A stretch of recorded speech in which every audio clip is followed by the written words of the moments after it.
do Mission Inn em Riverside, Califórnia. Mais uma vez, escrevi em 11 de abril de 1961 para os estudantes de Chicago. A classe lidou muito com graus no caminho espiritual. O primeiro grau é alcançar uma maior consciência de Deus dentre nós, começando a perceber que estamos vivendo mais pela graça do que pelo pensamento consciente. Assim, nossa fé e confiança mudam do material para o espiritual. No segundo grau, descobrimos um grande princípio. Uma mente imbuída de verdade é uma lei de harmonia para a nossa experiência. A verdade é a substância da harmonia de nossa experiência, mas a verdade não pende no ar. A verdade deve ser incorporada dentro da consciência. Na quarta-feira à noite tivemos o princípio do não poder e na quinta-feira, entre aspas, eu tenho alimento. Joel me falou um pouco tristemente sobre como os estudantes atingem um ponto alto no desdobramento espiritual, mas não são capazes de permanecer naquele grau de consciência totalmente centrado, e eles voltam à boa humanidade normal. Isso pode causar tristeza ao professor, a menos que ele ou ela esteja alerta e tenha atingido o grau necessário de desapego e uma compreensão da natureza impessoal da cura de Cristo. Não estamos fazendo coisas por pessoas no sentido de sentir que nossa missão é ajudá-las. Ao contrário, nosso trabalho é a demonstração e a prova da verdade do princípio. Portanto, nunca temos um estudante em escravidão conosco ou procuramos gratidão, embora a gratidão seja uma medida do seu desdobramento espiritual. Torna-se um caminho solitário para o professor e as percepções mais profundas não são compartilhadas, exceto para aquelas de percepção interior suficiente para receber o ensinamento silencioso. Como sou grata por tudo que Joel compartilhou comigo, até mesmo enviando notas sobre seus desdobramentos quando eles chegaram até ele e também enviando seus papéis mais preciosos para que eu os guardasse em segurança. As demandas da série de classes deixaram Joel tenso e irritado.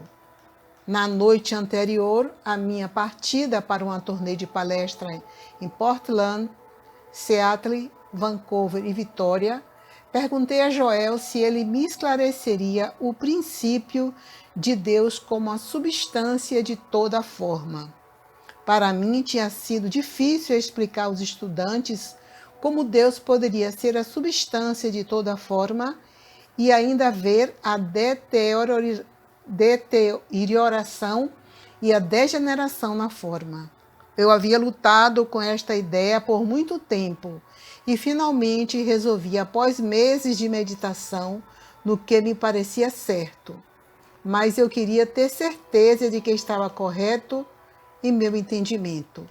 Eu estava trabalhando nos 2 capítulos sobre mente em um trovejado silêncio para prepará-los para a publicação, e era importante para mim ter muito claro sobre esse assunto. Joel, cansado de todo o trabalho e das exigências que lhe foram feitas, ficou irritado. Sua paciência estava se desgastando e ele me chicoteou por fazer uma pergunta tão estúpida que ele achou que eu deveria estar muito além de um questionamento. Não obstante, a consciência do professor em Joel estava operando mesmo enquanto o senso humano de impaciência com que o que parecia para ele minha obtusidade estava em pleno vigor.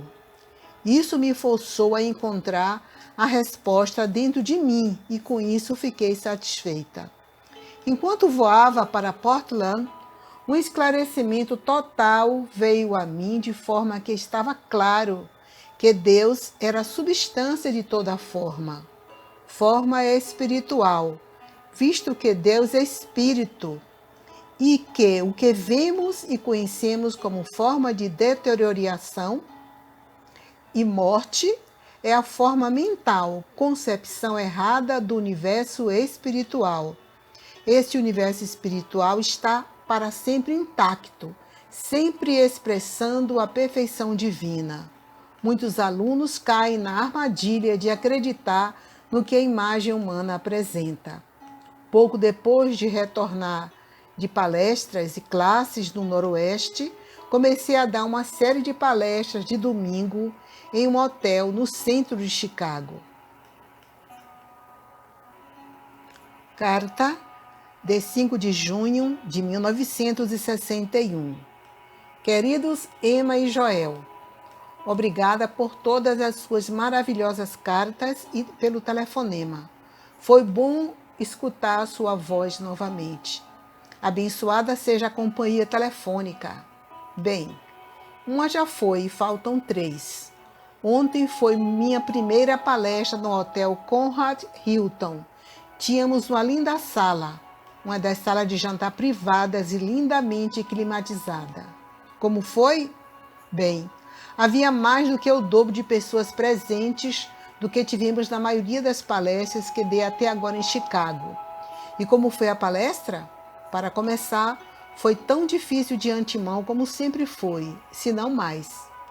Eu vivi um estado de atividade suspensa durante 24 horas antes disso, mas, quando finalmente comecei, pareceu fluir. O assunto acabou sendo como praticar, entre aspas, a presença.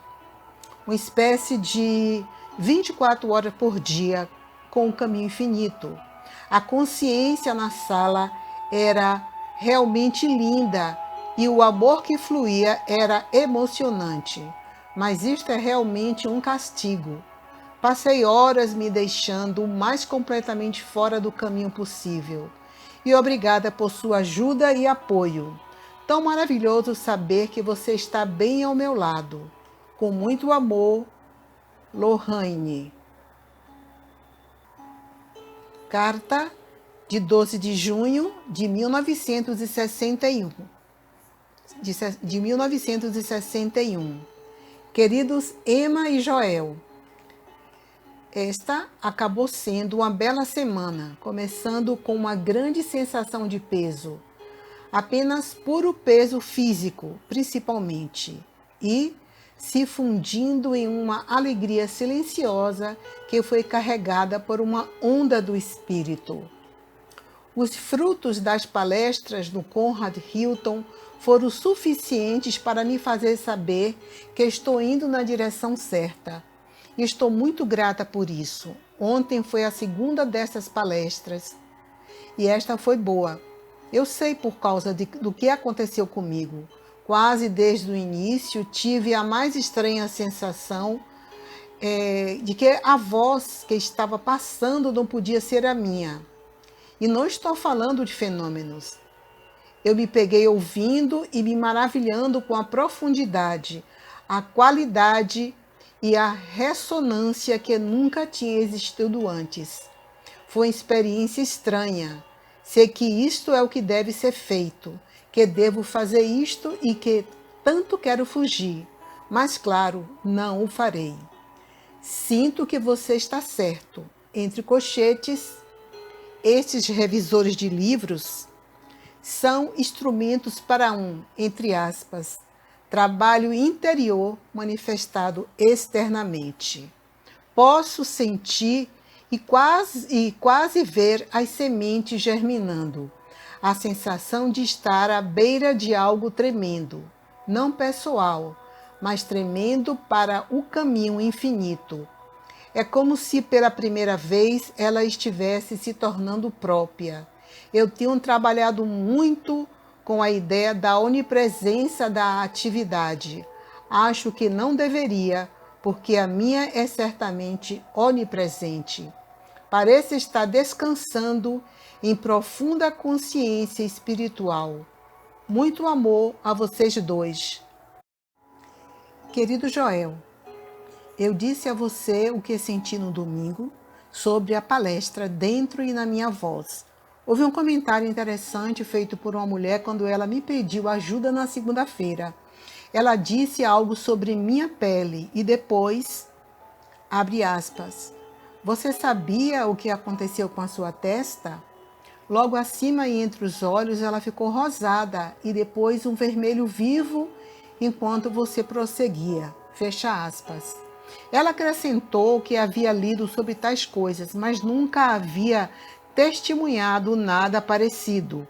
Obviamente, ela foi a única que notou isso, porque ninguém mais falou sobre isso. Estranho, não é? Parece que também aconteceu quando estou só em meditação profunda. Reconheço-o como um efeito e o largo ali, mas pensei que você e só você deveria saber que ele está se tornando mais pronunciado. Abre colchetes. Isto nós compreendemos. Resposta de Joel, entre aspas. Uma outra coisa. Já trabalho com JS há muito tempo, mas obviamente não estou resolvendo o caso. O que eu deveria fazer? Você pode me dar alguma ajuda nisto, por favor? Sinto que deve ser cumprido de uma forma ou de outra. Muito obrigada. Com carinho, Lohane.